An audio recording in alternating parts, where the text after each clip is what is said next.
ಸ್ನೇಹಿತರೆ ನಮಸ್ಕಾರ. ನಾನು ರವೀಂದ್ರ ಜೋಶಿ. ರಕ್ತ ಹರಿಸಲಿಲ್ಲ, ಯುದ್ಧ ಮಾಡಲಿಲ್ಲ, ಯಾವುದು ಶಾಪಗ್ರಸ್ತ ಅನ್ಕೊಳ್ಳಲಾಗಿತ್ತೋ, ಯಾವುದರ ಬಗ್ಗೆ ಎಲ್ಲ ಶತ್ರುಗಳು ಹದ್ದಿನ ಕಣ್ಣಿಟ್ಟು ಕಾದು ಕೂತಿದ್ದರೋ ಅದನ್ನು ನಾಮಾವಶೇಷಗೊಳಿಸುವುದು ಮಾತ್ರವಲ್ಲ, ಅದಕ್ಕೆ ಹೊಸ ಸ್ವರೂಪವನ್ನು ಕೊಟ್ಟಂಥ ಒಂದು ಐತಿಹಾಸಿಕವಾದಂಥ ಒಂದು ಅಚ್ಚರಿದಾಯಕವಾದಂಥ ವಿಚಾರವನ್ನು ತಮ್ಮೆದುರಿಗೆ ಪ್ರಸ್ತುತಪಡಿಸ್ತಾ ಇದ್ದೇನೆ. ಇದು ಸಂಪೂರ್ಣವಾಗಿ ಭಿನ್ನವಾದಂಥ ವಿಚಾರ. ಪ್ರತಿಯೊಬ್ಬ ಭಾರತದ ನಾಗರಿಕ ಕೇಳಿಸಿಕೊಳ್ಳಬೇಕಾದ, ಮಾಹಿತಿಯನ್ನು ಸಂಗ್ರಹಿಸಿಕೊಳ್ಳಬೇಕಾದ ಮತ್ತು ಇದಕ್ಕಾಗಿ ಹೆಮ್ಮೆ ಪಡಬೇಕಾದಂಥ ವಿಚಾರ. ನಿಮಗೆ ನೆನಪಿದೆ 2019 CAA NRC ಗಲಾಟೆ ಆಗ್ತಾ ಇರುವಂಥ ಸಂದರ್ಭದಲ್ಲಿ 2020 ಆಸ್ಪಾಸ್ ಶರ್ಜಿಲ್ ಇಮಾಮ್ ಎನ್ನುವಂಥ ಒಬ್ಬ ಧೂರ್ತ ಒಂದು ದೊಡ್ಡದಾದಂಥ ವಿವಾದವನ್ನು ಸೃಷ್ಟಿ ಮಾಡಿದ. ಈತ ಶಾಹೀನ್ ಬಾಗ್ನಲ್ಲಿ ಭಾಷಣ ಮಾಡ್ತಾ ಹೇಳ್ತಾರೆ, ನೀವು ನನಗೆ ಸ್ವಲ್ಪ ಸಾಥು ಕೊಡಿ, ಸ್ವಲ್ಪ ಸಮಯವನ್ನು ಕೊಡಿ, ಭಾರತದಿಂದ ಈ ಚಿಕನ್ ನೆಕ್ಕನ್ನು ಕತ್ತರಿಸಿ ಬಿಸಾಕೋಣ ನಾವು. ಯಾವ ಅಸ್ಸಾಂ ಬಾರ್ಡರ್ ಆಗಿದೆಯೋ, ಯಾವುದು ಸಿಲಿಗುರಿ ಕಾರಿಡಾರ್ ಅಂತೀವೋ ಅಂಥ ಭೂಭಾಗ ಏನಿದೆ ಅದು ಚಿಕನ್ ನೆಕ್ ರೀತಿ, ಕೇವಲ 22 ಕಿಲೋಮೀಟರ್ನ ವ್ಯಾಪ್ತಿ ಇರುವಂಥ, ಅಂದರೆ ಅಗಲ 22 ಕಿಲೋಮೀಟರ್ ಇರುವಂಥ, ಉದ್ದ ಇರುವಂಥ ಒಂದು ಪ್ರದೇಶ. ಅಂದರೆ ಕೋಳಿಯ ಕತ್ತಿನ ಹಾಗೆ, ಚಿಕನ್ ನೆಕ್ಕ ಕೋಳಿಯ ಕತ್ತು ಹಾಗಿರುವಂಥ ಪ್ರದೇಶ. ನನಗೆ ಸಾಥ್ ಕೊಡಿ, ಸ್ವಲ್ಪ ಸಮಯ ಕೊಡಿ, ಇದನ್ನು ಭಾರತದಿಂದ ಕತ್ತರಿಸಿ ಬಿಸಾಕಿಬಿಡೋಣ ಅಂತ ಹೇಳ್ತು. ಅದಾದಮೇಲೆ ಆತನ ಮೇಲೆ ವಿವಾದಗ್ರಸ್ತ ಹೇಳಿಕೆಗಳಿಗೆ, ಹಿಂಸೆ ಮಾಡಿದ್ದಕ್ಕಾಗಿ, ಆಮೇಲೆ ದಿಲ್ಲಿಯ ದಂಗೆ ವಿಚಾರಕ್ಕೆ ಇವನ್ನೆಲ್ಲ ಜೈಲಿಗೆ ಕಳಿಸಲಾಯಿತು. ಇದು ಅದಾದ ಮೇಲೆ ಕಪಿಲ್ ಸಿಬಲ್ ಈತನನ್ನು ಹೊರಗೆ ಕರ್ಕೊಂಬರಬೇಕು ಅಂತ ಇನ್ನಿಲ್ಲದ ಹಾಗೆ ಪ್ರಯತ್ನ ಮಾಡಿದರು. ಯಾವ ಪ್ರತಿ ಬಾರಿಯೂ ಈತನ ಬೇಲ್ ಅಪ್ಲಿಕೇಶನ್ ಬರುವಾಗಲೂ ಕೂಡ ಸ್ವತಃ ಕಪಿಲ್ ಸಿಬಲ್ ಅದು ವಿಚಾರಣೆಗೆ ಬರಲಾರ್ದ ಹಾಗೆ ನೋಡ್ಕೋತಾ ಇದ್ದರು. ಅದನ್ನು ಸ್ವತಃ ಹಿಂದಿನ CJ ಅವರು ಬಾಯ್ಬಿಟ್ಟು ಚಂದ್ರಚೂಡ್ ಅವರು ಸ್ಪಷ್ಟವಾಗಿ ಹೇಳಿದ್ದಾರೆ. ನೀವು ಯಾಕೆ ಶರ್ಜಿಲ್ ಇಮಾಮ್ಗೆ ಜಾಮೀನು ಕೊಡಲಿಲ್ಲ ಅಂತ ಒಂದು ಲೆಫ್ಟಿಸ್ಟ್ ಪತ್ರಿಕೆ ಸಂದರ್ಶನದಲ್ಲಿ ಕೇಳಿದಾಗ ಅವರು ವಿಚಾರಣೆಗೆ ಕೃತಗೊಂಡಂಥ ವಿಚಾರಣೆಗೆ ನಾವು ತೆಗೆದುಕೊಳ್ಳಲಿಕ್ಕೆ ಅವಕಾಶ ಕೊಡಲಿಲ್ಲ. ಏಕೆಂದರೆ ಆ ಬೆಂಚಿನಲ್ಲಿ ಅವರಿಗೆ ಜಾಮೀನು ಸಿಗೋದಿಲ್ಲ ಅಂತ ಗೊತ್ತಿತ್ತು, ಹೀಗಾಗಿ ಮುಂದೆ ಹಾಕ್ತಾಯಿದ್ರು ಅಂತೇಳಿ. ಶರ್ಜಿಲ್ ಇಮಾಮ್ ಹೊತ್ತು ಯಾವ ವಿಷಯದ ಬಗ್ಗೆ ನಾವು ಗಂಭೀರವಾಗಿರಲಿಲ್ವೋ, ಯಾವ ವಿಷಯವನ್ನು ನಾವು ಅಷ್ಟೊಂದು ಇದರ ಮೇಲೆ ಕಾರ್ಯಾಚರಣೆ ಮಾಡಲೇಬೇಕು ಅನ್ನುವಂಥ ನಿಗಾವಣೆ ಇಟ್ಕೊಂಡಿರಲು ಅಂಥ ವಿಚಾರದ ಬಗ್ಗೆ ಅವತ್ತು ಗಮನ ಸೆಳೆಯುವ ಕೆಲಸವನ್ನು ಮಾಡಿದ. ಆದರೆ ಸಮಸ್ಯೆ ಏನಿತ್ತಪ್ಪ ಅಂತಂದರೆ, ಪಶ್ಚಿಮ ಬಂಗಾಳದಲ್ಲಿ ಮಮತಾ ಬೇಗಮ್ ಅವರ ಸರ್ಕಾರ ಇತ್ತು. ಆ ಕಡೆ ಬಾಂಗ್ಲಾದೇಶ, ಈ ಕಡೆ ಚೈನಾ, ಡೋಕ್ಲಾಮ್ನ ಪರಿಸ್ಥಿತಿ ಹೀಗೆಲ್ಲ ಇದ್ದಾಗ ಈ ಪಶ್ಚಿಮ ಬಂಗಾಳದಿಂದ ಸಹಕಾರ ಕೂಡ ಇಲ್ಲ. ನಮ್ಮಿಂದ ಒಂದು ಕಾನ್ವಾಯ್ ಏನಾದರೂ ಪಶ್ಚಿಮ ಬಂಗಾಳದ ಮೇಲೆ ಪಾಸ್ ಆದರೆ ಮಮತಾ ಬೇಗಮ್ ಅವರು ಇನ್ನಿಲ್ಲದ ಹಾಗೆ ಗಲಾಟೆ ಮಾಡೋರು, ಹೇಳೋರು ಪಶ್ಚಿಮ ಬಂಗಾಳದ ಮೇಲೆ ಅಮಿತ್ ಶಾ ಅವರು ಸೈನ್ಯವನ್ನು ತಂದು ಬಿಟ್ಟಿದ್ದಾರೆ ಅಂತ. ಹೋಗ್ತಾ ಇರೋದು ದಾರಿಯ ಮೂಲಕ ಕಾನ್ವಾಯ್ ಹೋಗ್ತಾ ಇರೋದು. ಅಂದರೆ ಪಶ್ಚಿಮ ಬಂಗಾಳ ಅನ್ನೋದು ಪ್ರತ್ಯೇಕ ದೇಶ ಅನ್ನುವ ರೀತಿಯಲ್ಲಿ ಯಾಕೆ ಹೇಳ್ತಾ ಇದ್ದದ್ದು.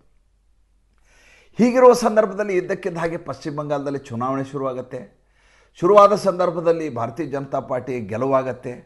ಯಾವ BSFಗೆ ಜಾಗವನ್ನೇ ಕೊಡಲಾರದೆ ಈ ಚಿಕನ್ ನೆಕ್ ಅನ್ನುವಂಥದ್ದು ಏನು ಸಿಲಿಗುರಿ ಕಾರಿಡಾರ್ ಇದೆಯೋ ಇದು ಜೀವಂತವಾಗಿರುವಂಥ ಸಮಸ್ಯೆ ಅಂತ ಆಗಿ ಉಳಿಯುವ ಹಾಗೆ ನೋಡ್ಕೊಂಡಿದ್ರು ಮಮತಾ ಬೇಗಮ್. ಹೇಗೆ ವಲಸೆಕೋರರ ಆಕ್ರಮಣಕ್ಕೆ ಅವಕಾಶ ಇರುವಂಥ, ಅದರ ಶತ್ರು ದೇಶಗಳ ಆಕ್ರಮಣಕ್ಕೆ ಅವಕಾಶ ಇರುವಂಥ ಸ್ಥಿತಿಗೆ ಹಾಗೆ ಉಳಿಸ್ಕೊಂಡಿದ್ರು, ಅದರ ವಿರುದ್ಧ ಕಾರ್ಯಾಚರಣೆಯನ್ನು ಒಳಗಿಂದೊಳಗೆ ಅಮಿತ್ ಶಾ ಅವರು ಶುರು ಮಾಡಿದರು. ಶರ್ಜಿಲ್ ಇಮಾಮ್ ಏನೋ ಜೈಲಿಗೆ ಹೋದ, ಇಲ್ಲಿ ಪಶ್ಚಿಮ ಬಂಗಾಳದಲ್ಲಿ ಸರ್ಕಾರ ಇಲ್ಲ, ಹಾಗಂತ ಇದರ ಕುರಿತಾದಂಥ ಕೆಲಸಗಳು ನಿಂತಿರಲಿಲ್ಲ. ಗ್ಯಾರಿಸನ್ಗಳನ್ನು ಮಾಡಲಾಗ್ತಾ ಇತ್ತು, 3-4 ಗ್ಯಾರಿಸನ್ಗಳು ಸಿದ್ಧಗೊಳಿಸಲಾಗ್ತಾ ಇತ್ತು, ಟೋಪೋಗ್ರಫಿಯನ್ನು ನೋಡಲಾಗ್ತಾ ಇತ್ತು. 22 ಕಿಲೋಮೀಟರ್ ಹೇಗೆ ಪಾಸ್ ಆಗತ್ತೆ, ಇದು ಹೇಗೆ ಇದು ಚಿಕನ್ ನೆಕ್ ಅಂತ ಬರುತ್ತೆ, ಏನೇನು ಬರ್ತಾವೆ ಇದರಲ್ಲಿ ನೋಡಲಾಗ್ತಾ ಇತ್ತು. ಯಾವಾಗ ಒಂದು ಸಲ ಚುನಾವಣೆಯಲ್ಲಿ ಗೆಲ್ಲಲಾಯಿತೋ ಇದ್ದಕ್ಕಿದ್ದ ಹಾಗೆ ಕಾರ್ಯಾಚರಣೆ ಶುರುವಾಯಿತು. BSFನವರಿಂದ ಸೈನ್ಯಕ್ಕೆ ಹಸ್ತಾಂತರಿಸಲಾಯಿತು ಈ ಸಿಲಿಗುರಿ ಕಾರಿಡಾರನ್ನು. ನೋಡಿ, ಭಾಳ ಇಂಟ್ರೆಸ್ಟಿಂಗ್ ಆಗಿರೋದಿದು. ನೀವು ಇದನ್ನು ಕಲ್ಪನೆ ಮಾಡ್ಕೊಳ್ಳಿಕ್ಕೂ ಸಾಧ್ಯ ಇಲ್ಲ. ಒಂದು ಕಡೆ ಬಾಂಗ್ಲಾದೇಶ ಇದೆ, ಮತ್ತೊಂದು ಕಡೆ ಚೈನಾ ಕಾಯ್ಕೊಂಡು ಕೂತಿದೆ, ಈ ಕಡೆಯಿಂದ ಅಮೇರಿಕಾ CIAದವರು ಹದ್ದುಗಣ್ಣಿಟ್ಕೊಂಡು ಕೂತಿದ್ದಾರೆ. ಹೇಗಾದರೂ ಮಾಡಿ ಭಾರತವನ್ನು ಅಸ್ಥಿರಗೊಳಿಸಬೇಕು ಅನ್ನುವಂಥ ನಿಟ್ಟಿನಲ್ಲಿ ನಿರಂತರವಾದಂಥ ಈ ಸಂಚುಕೋರರು ಕೆಲಸ ಮಾಡ್ತಾನೆ ಇದ್ದಾರೆ. ಆ ಮಧ್ಯೆ ರಾತ್ರೋರಾತ್ರಿ ಕೆಲಸ ಶುರುವಾಗುತ್ತೆ. ಯಾವ 22 22 ಕಿಲೋಮೀಟರ್ ಭಾಳ ದೊಡ್ಡ ಮಟ್ಟಿಗೆ ದೇಶದ ಲೆಕ್ಕಕ್ಕೆ ನಕಾಶೆಯನ್ನು ನೋಡಿದಾಗ ಅದು ನಿಜವಾಗ್ಲೂ ಅದು ಚಿಕನ್ ನೆಕ್. ಸೈನಿಕರು ಒಳ ಹೋಗ್ತಾರೆ, ಕೊಂಬಿಂಗ್ ಆಪರೇಷನ್ ಶುರುವಾಗತ್ತೆ. ಹೇಗೆ ಇದನ್ನು ನಮ್ಮ ಕಸ್ಟಡಿಗೆ ತೆಗೆದುಕೊಳ್ಳಬೇಕು, ಹೇಗೆ ಇಲ್ಲಿ ತಮ್ಮ ಸೈನ್ಯದ ಬೇಸನ್ನು ಮಾಡಬೇಕು ಅನ್ನುವಂಥ ಕಾರ್ಯಾಚರಣೆ ಶುರುವಾಗತ್ತೆ.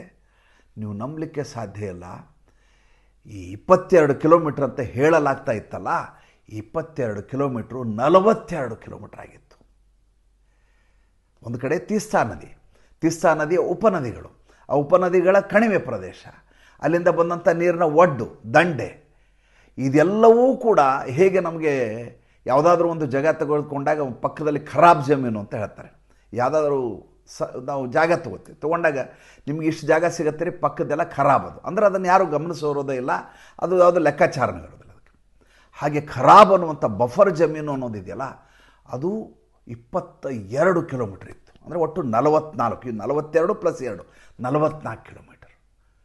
ಇದಕ್ಕಿಂತ ವಿಚಿತ್ರ ಏನಂದರೆ, ಇದು ಚೈನಾದ ಭಾಗ ಅಂಥೇಳಿ ಸುಮಾರು ಜನ ಅಕ್ರಮ ವಲಸಿಗರು ಒಂದು 10 ಗ್ರಾಮಗಳನ್ನು ನಿರ್ಮಿಸ್ಕೊಂಡು ಬಿಟ್ಟಿದ್ರು ಅಲ್ಲಿ. ನೋಡಿ ಮಜಾ ಅಂದರೆ, ನರೇಂದ್ರ ಮೋದಿ ಅವರ ಸರ್ಕಾರದವ್ರು ಏನು ಮಾಡಿದ್ದಾರೆ, ನರೇಂದ್ರ ಮೋದಿ ಸರ್ಕಾರ ಏನು ಮಾಡಿದೆ ಅಂತ ಅಮಿತ್ ಶಾ ಬಗ್ಗೆ, ನರೇಂದ್ರ ಮೋದಿ ಬಗ್ಗೆ ವಿಪಕ್ಷದವರು ಬಾಯಿಗೆ ಬಂದಾಗ ಮಾತಾಡ್ತಾರೆ. ಯಾವ ಚೈನಾ ಗಡಿಯಲ್ಲಿ ನಮ್ಮ ರಸ್ತೆಗಳನ್ನು ಮಾಡಲಿಕ್ಕೆ ಸ್ವತಃ ಕಾಂಗ್ರೆಸ್ ಮನಸ್ಸು ಮಾಡ್ತಿರಲ್ವೋ, ಯಾವ ಲೋಕಸಭೆಯಲ್ಲಿ ರಕ್ಷಣಾ ಸಚಿವರಾದಂಥ ಎ.ಕೆ. ಆಂಟನಿ ಎದುರಿಗಿರುವ ರಾಷ್ಟ್ರದವರು ನಮ್ಮ ವಿರುದ್ಧ ಬೇಸರ ಪಟ್ಟುಕೊಳ್ಳಬಾರದು ಎನ್ನುವಂಥ ಕಾರಣಕ್ಕೋಸ್ಕರ ನಾವು ಈ ಗಡಿ ಪ್ರದೇಶದಲ್ಲಿ ಅಭಿವೃದ್ಧಿಯನ್ನು ಮಾಡೋದಿಲ್ಲ, ಅಭಿವೃದ್ಧಿ ಮಾಡಿದ ತಕ್ಷಣ ಅವರು ನಮ್ಮ ಬಗ್ಗೆ ಬೇಸರ ಪಟ್ಕೋತಾರೆ, ಯುದ್ಧದ ಸ್ಥಿತಿ ನಿರ್ಮಾಣ ಆಗತ್ತೆ, ಅಸ್ಥಿರತೆ ಉಂಟಾಗತ್ತೆ, ಅದಕ್ಕೆ ನಾವು ಆ ಜಾಗವನ್ನು ಹಾಗೆಯೇ ಬಿಟ್ಟಿದ್ದೇವೆ ಅಂತ ಸ್ವತಃ ಲೋಕಸಭೆಯಲ್ಲಿ ಒಬ್ಬ ರಕ್ಷಣಾ ಸಚಿವ ಹೇಳಿದ್ದು. ಇವರಿಗೆ ಭಯ, ಚೈನಾದವ್ರಿಗೆ ಬೇಸರ ಆಗಬಾರ್ದು, ಅವರು ಯುದ್ಧ ಮಾಡಲಿಕ್ಕೆ ಬರಬಾರ್ದು, ಸಿಟ್ಟಿಗೆ ಏಳಬಾರ್ದು, ಅದಕ್ಕೇನು ಮಾಡಬೇಕು, ಹೇಗಿದೆ ಹಾಗೆ ಬಿಡು, ಹೇಗಿದೆ ಹಾಗೆ ಬಿಟ್ಟ ತಕ್ಷಣ ಆ ಕಡೆಯಿಂದ ನಿಧಾನಕ್ಕೆ ರಾತ್ರೋರಾತ್ರಿ ಅವರು ಮುಂದೆ ಬರ್ತಾರೆ ಚೈನಾದವರು. ಒಂದು ಕಡೆ ಟಿಬೆಟು, ಒಂದು ಕಡೆ ಚೈನಾ, ಇನ್ನೊಂದು ಕಡೆ ಬಾಂಗ್ಲಾದೇಶ, ಮೂರು ಶತ್ರುಗಳನ್ನ ಸುತ್ತಲೂ ಟಿಬೆಟ್ ಬಿಟ್ಬಿಡಿ ಇಟ್ಟುಕೊಂಡು ಒಂದು ದೇಶವನ್ನು ರಕ್ಷಿಸಬೇಕು. ಇದನ್ನು ಅವತ್ತಿನ ಕಾಲಘಟ್ಟದಲ್ಲಿ ಯಾರೂ ಪ್ರಶ್ನೆಯನ್ನೇ ಮಾಡಲಿಲ್ಲ. ಮನಮೋಹನ್ ಸಿಂಗ್ ಏನು ಕೆಲಸ ಮಾಡ್ದ ಅಂತ ಯಾರೂ ಕೇಳಲ್ಲ, ಆದರೆ ನರೇಂದ್ರ ಮೋದಿ ಅವ್ರನ್ನ ಎಲ್ಲರೂ ಕೇಳ್ತಾರೆ, ಅಮಿತ್ ಶಾನ ಎಲ್ಲರೂ ಕೇಳ್ತಾರೆ, ಏನು ಮಾಡ್ತಾಯಿದ್ದೀರಿ ಅಂತ. ಆಯಿತು, ಕೊಂಬಿಂಗ್ ಆಪರೇಷನ್ ಬಗ್ಗೆ ಹೇಳ್ತಾ ಇದ್ದೀನಿ. 10 ಗ್ರಾಮಗಳಲ್ಲಿರುವಂಥ ಅಕ್ರಮ ವಲಸೆಕೋರರು ಏನಿದ್ದಾರೆ ಅವ್ರನ್ನ ರಾತ್ರೋರಾತ್ರಿ ಓಡಿಸಲಾಯಿತು. ಓಡಿಸುವುದಷ್ಟೇ ಅಲ್ಲ, ಈ ಜಲ್ಪೈಗುರಿ ಅಂತ ಇದೆ, ಜಲ್ಪೈಗುರಿ, ಡಾರ್ಜಿಲಿಂಗ್, ಆ ಮೂಲಕ ಒಂದು ಸ್ಟ್ರಾಟಜಿಕ್ ರಸ್ತೆಯನ್ನು ನಿರ್ಮಾಣ ಮಾಡಲಾಯಿತು, ರಹಸ್ಯಾತ್ಮಕ ದಾರಿಯನ್ನು ತಯಾರು ಮಾಡಲಾಯಿತು. ನೀವು ನಂಬಲ್ಲ, 1.5 ತಿಂಗಳ ಅವಧಿಯಲ್ಲಿ, ಮೇ 4ಕ್ಕೆ ಬಿಟ್ಟುಬಿಡಿ, ಮೇ 4ರಿಂದ ಒಂದು 10 ದಿವಸ, ಮೇ 15ರಿಂದ ಈಚೆಗೆ ಜೂನ್ ಕೊನೆಯವರೆಗೂ 1.5 ತಿಂಗಳ ಅವಧಿಯಲ್ಲಿ ಯಾವ 22 ಕಿಲೋಮೀಟರ್ನ ಚಿಕನ್ ನೆಕ್ ಅಂತ ಹೇಳ್ಕೊಂಡು, ಇದನ್ನು ಈ ಮಾತನ್ನು ಮುಲ್ಲಾ ಮುನೀರ್ ಕೂಡ ಹೇಳ್ದ. ಹಮ್ ಚಿಕನ್ ನೆಕ್ ಐಸಾ ಹಿ ನಹೀ ಛೋಡ್ ಸಕ್ತೆ ಹಮ್ ಲೋಗ್. ಅವ್ರು ಚಿಕನ್ ನೆಕ್ ಬೇರೆ, ಕಾಶ್ಮೀರ ಒಳಗೆ ತಗೋಬೇಕು ಅಂತ ಒಂದು, ಈ ಕುತ್ತಿಗೆಯನ್ನು ಮುರಿದಾಗ, ಕೋಳಿಯ ಕುತ್ತಿಗೆಯನ್ನು ಮುರಿದು ಹಾಕ್ತೀವಿ ಅಂತ ಆತ ಮಾತಾಡಿದ್ದ ಕಾಶ್ಮೀರ ವಿಚಾರಕ್ಕೆ. ಪಾಕಿಸ್ತಾನದ ಮುನೀರು ಅವಾಗ ಫೀಲ್ಡ್ ಮಾರ್ಷಲ್ ಎಲ್ಲ ಜನರಲ್ ಇದ್ದವನು. ಅದು ಹೇಳಿ 15 ದಿವಸಕ್ಕೆ ಪಹಲ್ಗಾಮ್ ದುರಂತ ಆಯಿತು. ಅಂದರೆ ಆ ಕಡೆ ಕಾಶ್ಮೀರದವರು ಅದನ್ನು ಕೋಳಿ ಕುತ್ತಿಗೆ ಅಂತ ಕರೆಯೋದು ಕಾಶ್ಮೀರವನ್ನು, ಪಾಕಿಸ್ತಾನದವರು. ಈ ಕಡೆ ಚೈನಾದವರು, ಬಾಂಗ್ಲಾದೇಶದವರು ಕಾಯ್ಕೊಂಡು ಕೂತ್ಕೊಳ್ಳೋದು ಸಿಲಿಗುರಿ ಕಾರಿಡಾರ್ ಮೇಲೆ, ಹೇಗಾದರೂ ಮಾಡಿ ಭಾರತದ ಒಳಗಡೆ ನಾವು ನುಗ್ಗಬೇಕು, ಇದನ್ನು ಕತ್ತರಿಸ್ಬೇಕು. ಭಾರತ ದೇಶದ ಒಳಗಡೆ ಇರುವಂಥ ಈ ಶರ್ಜಿಲ್ ಇಮಾಮ್ ಥರದಂಥ ಭಯೋತ್ಪಾದಕರು ಭಾರತವನ್ನು ಅಸ್ಥಿರಗೊಳಿಸ್ಲಿಕ್ಕೆ ಇದಕ್ಕಿಂತ ಒಳ್ಳೆಯ ಸ್ಟ್ರಾಟಜಿಕ್ ಪ್ಲ್ಯಾನ್ ಇಲ್ಲವೇ ಇಲ್ಲ ಅಂತ ಅವರು ಅಂದ್ಕೊಂಡಿದ್ರು. ಹಗಲು ರಾತ್ರಿ ನಮ್ಮ ಸೈನಿಕರು ಯಾವ ರೀತಿಯ ಕೆಲಸವನ್ನು ಮಾಡಿದರು ಅಂದರೆ, ಇಲ್ಲಿಯವರೆಗೂ ಜಗತ್ತಿನ ಯಾವ ಇತಿಹಾಸದಲ್ಲಿಯೂ ಕೂಡ ಒಂದು ಇಂಥ ಕಿರಿದಾದಂಥ ಓಣಿಯನ್ನು ತನ್ನ ದೇಶ ಯಾವುದೇ ಯುದ್ಧವನ್ನು ಮಾಡಲಾರದೆ, ಯಾವುದೇ ಟ್ಯಾಂಕರ್ ಕಳಿಸಲಾರದೆ, ಯಾವ ರಕ್ತವನ್ನು ಹರಿಸಲಾರದೆ ತನ್ನ ಗಡಿಯನ್ನು 22 ಕಿಲೋಮೀಟರಿಂದ 42 ಕಿಲೋಮೀಟರ್ ವಿಸ್ತಾರಕ್ಕೆ ಹೆಚ್ಚಿಸಿಕೊಂಡಿರೋದು. ಇನ್ನು 2 ಕಿಲೋಮೀಟರ್ ಬಾಕಿ ಇದೆ, 44 ಆಗುತ್ತೆ. ಅಲ್ಲಿಯೇ ಈಗಾಗಲೇ ಟ್ಯಾಂಕರ್ಗಳು ಬಂದಿದ್ದಾವೆ, ಸೇನೆಗಳು, ಸಾವಿರಾರು ಜನ ಸೈನಿಕರು ಬಂದು ಅಲ್ಲಿ ತಮ್ಮ ಬಿಡಾರಗಳನ್ನು ಹುಡ್ಕೊಂಡಿದ್ದಾರೆ. S-400 ಬಂದಿದೆ, ರಫೈಲ್ ಬಂದಿದೆ. ಶರ್ಜಿಲ್ ಇಮಾಮ್ ಅವತ್ತು ಹೇಳಿದ್ದು ಎಷ್ಟು ಒಳ್ಳೆಯದಾಯಿತು ಆಲೋಚನೆ ಮಾಡಿ. ಇಲ್ಲದೆ ಹೋದರೂ ಇಷ್ಟು ಗಂಭೀರವಾಗಿ ಕೆಲಸ ಮಾಡಬೇಕಾದ ಅನಿವಾರ್ಯತೆಯೇ ಬರ್ತಿರಲಿಲ್ಲ.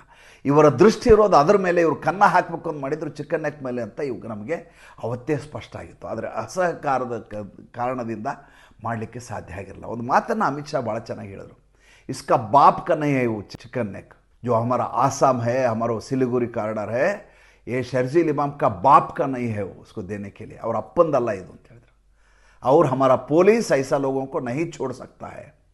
पुलिस ಯಾರು? ದಿಲ್ಲಿಯ ಪೊಲೀಸರು, ಅಮಿತ್ ಶಾ ಅವರದೇ ಇರೋದು ಗೃಹ ಸಚಿವಾಲಯ. ಐಸೆ ಆದಮಿ ಕೋ ಹಮ್ ನಹಿ ಛೋಡ್ ಸಕ್ತೆ ಅಂತ ಹೇಳಿದರು. ಈಗ ಅದನ್ನು ಸಾಧಿಸಿ ತೋರಿಸಿದ್ದಾರೆ. ಇನ್ನು 2-3 ದಿವಸ ಒಳಗಡೆ ಇದು ಮುಗಿದು ಹೋಗುತ್ತೆ. ಇದರ ಸಂಭ್ರಮವನ್ನು ಹಂಚಿಕೊಳ್ಳಿಕ್ಕೆ ಸ್ವತಃ ಅಮಿತ್ ಶಾ ಅವರು ಈ ಕಾರಿಡಾರಿಗೆ ಬರ್ತಾ ಇದ್ದಾರೆ. ಯಾವ ಪತ್ರಿಕೆಯೂ ಕೂಡ ಇದನ್ನು ವರದಿ ಮಾಡೋದಿಲ್ಲ. ಯಾಕೆ ಮಾಡೋದಿಲ್ಲ ಅಂದರೆ ಇದು ಸೆನ್ಸೇಷನಲ್ ಅಲ್ಲ, ಇದು ಯಾರದೋ ವಿರುದ್ಧ ಎತ್ತಿ ಕಟ್ಟುವ ವಿಚಾರ ಅಲ್ಲ, ಯಾರನ್ನು ಟೀಕೆ ಮಾಡ್ತಾ ಟೈಮ್ ಪಾಸ್ ಮಾಡೋದಲ್ಲ. ದೇಶದ ನಕಾಶೆಯನ್ನು ಅತ್ಯಂತ ಸುಂದರವಾಗಿ ವಿಸ್ತರಿಸಿಕೊಂಡಿರುವಂಥ, ಎಲ್ಲಿಯೂ ಕೂಡ ಸಣ್ಣದಾದಂಥ ಒಂದು ಗಾಯ ಕೂಡ ಆಗಲಾರದೆ ಒಂದು ಆಪರೇಷನನ್ನು ಮುಗಿಸಿದಂಥ ವ್ಯೂಹಾತ್ಮಕವಾದಂಥ ತಂತ್ರಗಾರಿಕೆ. ಎಷ್ಟು ಜನರಿಗೆ ಇದು ಗೊತ್ತಿರುತ್ತೆ? ದಯವಿಟ್ಟು ಶೇರ್ ಮಾಡಿ. ನಮಸ್ಕಾರ.